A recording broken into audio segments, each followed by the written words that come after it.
The excavator had gone in nose first at past 9 in the morning. Not quickly, not with any drama that might have served as a warning. It had been clearing rubble along the eastern section of the demolition site when the ground beneath its front crawlers simply gave way. Not with a crack or a shift that a careful operator might have felt in time to react, but with the sudden, total yielding of a surface that had been carrying the machine's weight on nothing more substantial than loose brick fragments resting over a void. The front of the machine dropped perhaps 60 centimeters in the first second. The engine had cut out automatically. By the time the operator climbed out through the cab door, which now faced partly skyward, the machine was resting at an angle of approximately 40 degrees, its front cab in the collapsed cellar cavity below the rubble surface and its rear counterweight still on the surface above, the whole assembly locked in the position physics had chosen for it. The rubble site occupied an entire city block on the eastern edge of Rosenheim that had been damaged in the air raids of 1944 and had been standing as ruins for 14 years, used briefly as a source of salvage brick in the late 1940s, then fenced off and left until the new housing program of 1957 had brought the demolition contract. The excavator was a 12-ton O&K crawler machine, the largest piece of equipment the demolition company had, and it was now 40 degrees off vertical in a hole that had not appeared on any site survey. Karl Schraber, the demolition foreman, arrived at the site office at 10 o'clock, stood at the edge of the rubble looking at his machine, and began making calls. By 2 in the afternoon, he had stopped making calls that produced any useful results. If this is your first story on this channel, subscribe and hit the bell. We post a new story every single day. Let me tell you about the Rosenheim block and what was underneath it, because the underground is where this story lives. The 4 buildings that had occupied this block had been built between 1901 and 1912.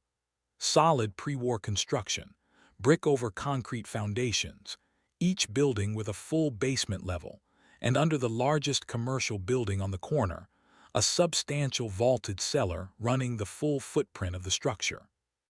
The cellars had been connected to each other by passages cut when the buildings changed hands in the 1920s, which was not an unusual arrangement for a commercial block in a Bavarian town of that period. The air raids of 1944 had collapsed the above-ground structures largely into the cellars and basements. When the rubble crews came in 1947 to salvage usable brick from the surface, they had worked from above without disturbing the deeper material, and over the following years, the rubble had settled and compacted into a surface that looked, from above, like solid fill. It was not solid fill everywhere. The vaulted cellar under the corner building was a brick arch construction from 1903, thick, solid, and in the specific way of good pre-war brickwork, substantially intact under the rubble load above it. But the cellar under the second building from the east, the one that had been a residential building with lighter foundations, had collapsed almost completely in the 1944 raids, leaving a cavity that the rubble above it had bridged rather than filled. The bridging had held for 14 years under pedestrian access and the light vehicles used for the salvage work. It had not held under the front crawlers of a 12-ton O&K excavator. The site survey had not identified the cavity.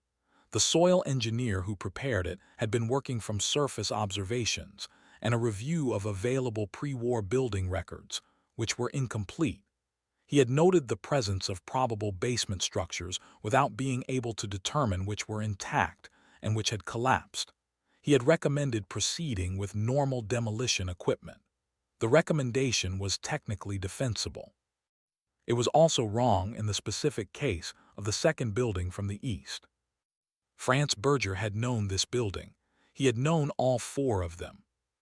He had grown up 2 streets away and had spent considerable portions of his childhood between 1928 and 1938 in and around this block, including, in the specific way of children who treat urban infrastructure as a playground, in the cellars of the residential building, which had been rented by a family named Mueller who were friends of his parents, and who kept their coal and wine in a basement that a 10-year-old Franz had known as well as his own house. He had known that the Mueller basement's walls were thin, and the ceiling low, and the construction nowhere near the quality of the corner building's vaulted cellar, which he had also been in, carrying deliveries for his uncle's grocery in 1935 and 1936. He was 62 years old, farming land on the southeastern edge of the city, where the urban boundary met the agricultural plain, and he had been watching the demolition work on the eastern block from his delivery route for 3 months. When he heard that a machine had gone in, he drove to the site. The recovery attempts had begun at 11 that morning and continued through the afternoon. The demolition company had called their equipment supplier, who sent a heavy crane truck from Munich by noon.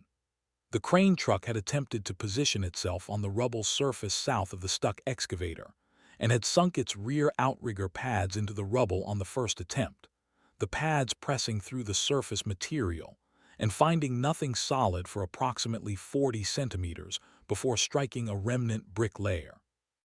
The crane operator had retracted the outriggers before damage occurred and moved the vehicle back to firm ground.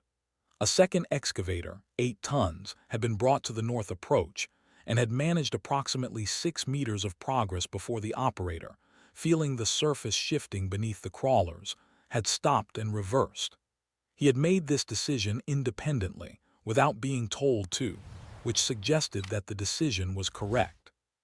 Schreiber had called the construction company that held the new housing contract, whose site manager had arrived at 2:30 with a structural engineer who had looked at the rubble surface, listened to Schreiber's description of what the soil survey had said, and told Schreiber that the survey had likely underestimated the extent of the subsurface cavities. The structural engineer had recommended that no further heavy equipment attempt to access the stuck machine until ground probing had been conducted. Ground probing would take 2 to 3 days to organize. The excavator, in the meantime, was at 40 degrees in a hole. It was at 3:15. While Schreiber was standing at the edge of the rubble looking at his machine and computing the rental cost of keeping it immobilized for 2 to 3 days plus the cost of ground probing plus the cost of recovery after the probing, that the man in the work jacket and flat cap appeared at the site fence. Franz Berger had been watching from the fence for 40 minutes before he walked to the gate. He had watched the crane truck attempt and fail. He had watched the second excavator advance 6 meters and retreat. He had looked at the rubble surface and at the specific location of the stuck excavator, and at the approach path from the west, the old street frontage of the corner building. And he had done the calculation that only he on this site had the information to do. Schreiber came to the gate. He looked at Franz. He looked at the 1952 Lanz Bulldog behind him, dark navy, red wheels, sitting on the street outside the site fence with the specific solidity of a machine that had been properly maintained for 6 years. He looked back at Franz. "That was the Mueller house," Franz said. He pointed at the area where the excavator had gone in. "The second building from the east, I knew that cellar. My friend's family lived there. The walls were thin, rendered brick, not solid construction. It was the weakest building on the block." He looked at the rubble surface. "The corner building cellar is intact. Brick arch vault, 1903. My uncle made deliveries there in 1935. The vault runs from the street frontage to approximately halfway into the block." Schreiber looked at the ground under his feet, then at Franz, then at the Lanz. "A farm tractor," he said. Not a question, more the beginning of a sentence he was having difficulty completing. "On demolition rubble." "The Lanz weighs 2,200 kilograms, Franz said. "Wide agricultural tires, lower ground pressure per square centimeter than your crane truck, and if I approach from the west, along the vault line of the corner building, the ground underneath me is intact brick arch, not rubble over a void." Schreiber looked at his structural engineer, who had been listening. The structural engineer said nothing, which was itself a form of response. One of the demolition workers standing behind Schreiber said something to the man beside him. Both looked at the Lanz, and then at Franz with the expression that men on modern construction sites bring to suggestions from people who do not look like they belong on modern construction sites. Schreiber looked at the stuck excavator, at the ground probing timeline, at the rental clock running on his immobilized machine. "How long?" he said. "An hour, less if the cable reaches." Schreiber looked at the rubble. He looked at the Lanz. He looked at Franz Berger, 62 years old, flat cap, work jacket, standing at a demolition site gate with the bearing of a man who has already made his calculation and is simply waiting for the professional to run out of better options. "All right," Schreiber said. "Let me tell you what Franz Berger understood about demolition rubble and old foundations that Schreiber's site survey did not contain. Demolition rubble is not uniform material. At the surface, it presents as a compacted mass of broken brick, concrete fragments, mortar dust, and timber remnants that can support pedestrian traffic and light vehicles. Below the surface, it is layered, the collapsed material from the building above resting in varying depths and densities on whatever structure existed below, which may be intact vault arches, collapsed foundation walls, void spaces, or some combination.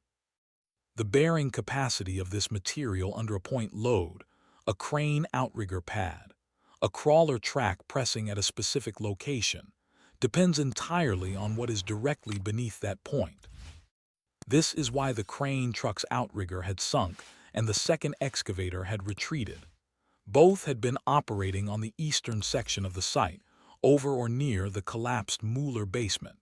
Both had found the void. The corner building's vaulted cellar ran in a specific arc from the western street frontage to approximately the middle of the block. Franz knew this arc. He had been in that cellar. He knew where the vault began, at the old stone curb line of the corner street frontage, and where it ended, at the heavy concrete transverse wall that had separated the corner building's foundations from those of the adjacent building. He knew that the vault's crown was approximately 1 meter below the current rubble surface. He knew that brick arch vaults of 1903 construction could support loads that would surprise anyone who did not know how much compressive strength a properly constructed arch contains. The Lanz Bulldog D5016 weighed 2,200 kilograms. Its wide, low-pressure agricultural tires spread that weight across a contact area that produced ground pressure significantly lower than any modern construction or recovery vehicle. Over the vault of the corner building cellar, with Franz navigating the approach path he had calculated from memory, the Lanz would be supported by the same brick arch that had been carrying the building above it since 1903. The rubble between the current surface and the vault crown would barely register the machine's passage. From the vault approach line, the angle to the stuck excavator's rear toe point was also correct. A diagonal pull from the southwest that would rotate the machine's weight off the collapsed rubble edge and toward the firmer ground where the vault could help carry the load during extraction. None of this was in the site survey. None of it was in any document that Schreiber's team had access to. It was in Franz Berger's memory, deposited there by a childhood spent in these buildings and 30 years of periodically passing their ruins without forgetting what they had been. Subscribe now if you have not yet, because what happens on this rubble site is the reason this story is still told. He heated the glue cup at the edge of the demolition site, on the street outside the fence, with the October air carrying brick dust and the smell of old mortar, and the sound of the city continuing its life on the streets around the fenced-off block. 8 minutes. The cast-iron hot bulb chamber at the base of the engine absorbed the blowtorch's heat with the patience of old iron in cold air, slowly, the color arriving when it was ready. He held the blowtorch from below, the blue-orange flame directed upward into the rounded dome at the base of the cylinder. The demolition crew had gathered at the fence. Schreiber stood near the gate. The structural engineer was watching with the careful attention of a man who has decided to observe rather than intervene. 8 minutes, the dull red-orange that meant enough. He set the blowtorch aside, lifted the starting crank, turned it once. The flywheel moved. He turned it again. His full weight behind the rotation. On the third turn, the engine fired. Pum! The half-second of silence. Then, pum! The flywheel had its rhythm. Pum, pum, pum. 1 beat per second in a Rosenheim street in October 1958. The sound going across the rubble and the brick dust and the 14-year-old ruins, and coming back slightly changed. The way sounds come back changed from places that have been through something. The exhaust pipe sent its thread of dark smoke into the pale autumn air. Franz climbed onto the open seat. He looked at the entry point he had identified, the old western street frontage of the corner building, where the pavement had been partly cleared and the brick rubble began. He looked along the line he had calculated, which followed the vault arc to a position approximately 8 meters southwest of the stuck excavator. He looked once at the winch cable on its drum.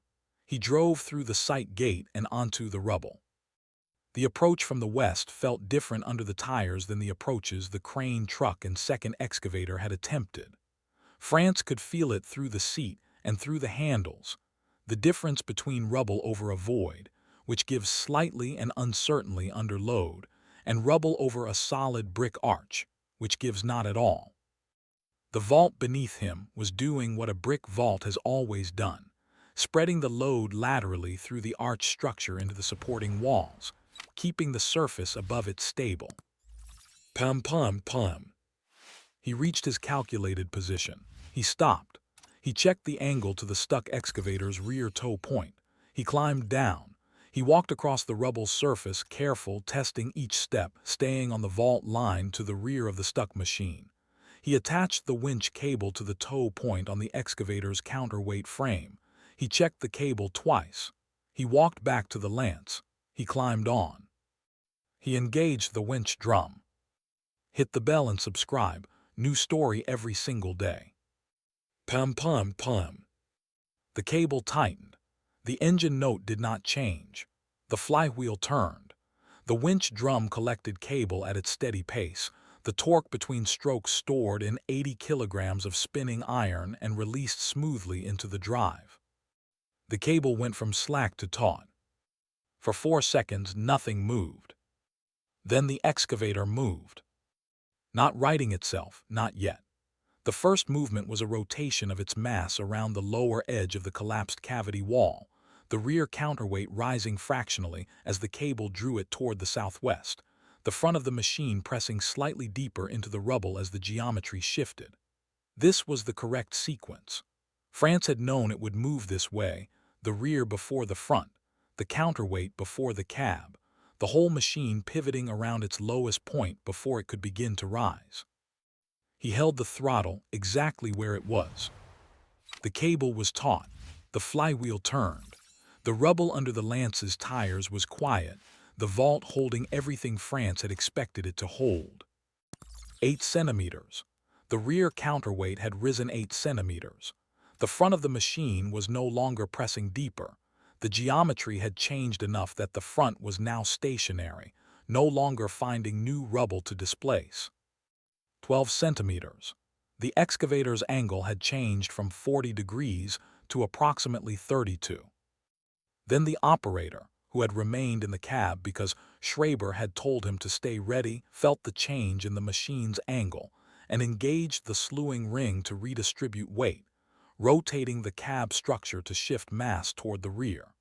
The machine responded by rising another 6 centimeters on the front. 24 degrees. Franz held the throttle. The flywheel held the pull. The vault held the Lanz, the brick arch that a construction company had built in 1903 under a building that had been destroyed in 1944 and buried in rubble for 14 years was, in October of 1958, doing exactly what it had been designed to do, supporting a load on the ground above it with the quiet, patient competence of correctly laid brick. At approximately 15 degrees, the excavator's own weight distribution shifted to assist the extraction. The front crawlers found the edge of the original ground surface, the undisturbed rubble around the cavity, and had traction. The operator engaged the crawler drive carefully, the way you engage any drive system that has been under severe stress and is only now being given a chance to function normally. The excavator drove itself out, slowly, carefully in low gear, back toward the western approach where the vault provided stable ground beneath both machines. It cleared the collapsed cavity. It reached the firm rubble section. It stopped on level ground for the first time since 9:30 in the morning. Franz disengaged the winch. He coiled the cable. He drove the Lanz back to the street. Pum pum pum. Schreiber came to him at the gate. Franz was checking the winch cable when Schreiber walked up. The structural engineer came with him. Berger, Schreiber said. Franz looked up. The vault line, Schreiber said. You walked it exactly. How wide is the margin between the vault and the cavity? Approximately 4 meters, Franz said. The transverse wall between the buildings was at the fourth window from the corner. The vault ends there. The cavity begins on the other side. Schreiber looked at the rubble surface. There was no visible indication of where the vault ended and the cavity began. You could not see it, he said. No, Franz said. You have to know where the buildings were. The structural engineer said. The site survey noted probable basement structures without determining integrity. We should have done probing before placing heavy equipment. He said this to nobody in particular. Schreiber looked at Franz. You knew these buildings, he said. You were here before the war. I was a child here, Franz said. I knew the cellars. Children know where the interesting places are. He set down the cable. The Mueller basement was not interesting. Low ceiling, thin walls. The corner cellar was different. High vault, thick brick. My uncle delivered groceries there. I carried the crates. Schreiber said, if you had not come to the gate, we would have spent 3 days on ground probing. Yes, Franz said. He climbed back onto the Lanz. The probing would have told you the same thing I told you, but the machine would have been sitting for 3 days. He drove the Lanz back to the farm road. Pum pum pum. The demolition work on the Rosenheim Eastern Block was completed by December of 1958, the new housing construction beginning the following spring. The ground probing was conducted before heavy equipment was placed on any other section of the site. Schreiber documented the incident in a site report that his company later used as a case study for the importance of pre-clearance subsurface assessment on urban demolition sites in areas of wartime damage. The case study recommended that demolition project planning include consultation with long-term residents who had direct familiarity with pre-war building layouts. This recommendation was adopted as a company practice standard in 1960. Franz Berger continued farming the southeastern edge of Rosenheim through the 1960s. The 1952 Lanz Bulldog D5016 remained on the farm. His daughter Hannah started it every spring into the 1970s for the field work along the edge of the property that nothing newer could quite do in the same way. When someone at the rural cooperative asked Franz, years later, about the day he had pulled the excavator from the Rosenheim rubble, he said, I knew the Mueller cellar and the corner cellar. I grew up knowing the difference. The machine only needed the information and the ground beneath it to hold.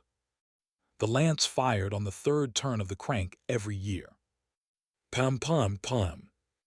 Post-war Germany rebuilt itself building by building, block by block, from a landscape of ruins that the people who had grown up before the war knew intimately, and the people who had arrived with modern equipment knew only from surveys. The surveys told you what was probable. The people told you what was true. For a decade after the war's end, the most useful thing you could bring to a reconstruction site in a German city was not necessarily the largest machine. It was the oldest memory of what had stood in that specific place before anything had been destroyed. Franz Berger had that memory. The Lanz had the winch and the tires. Together they were enough.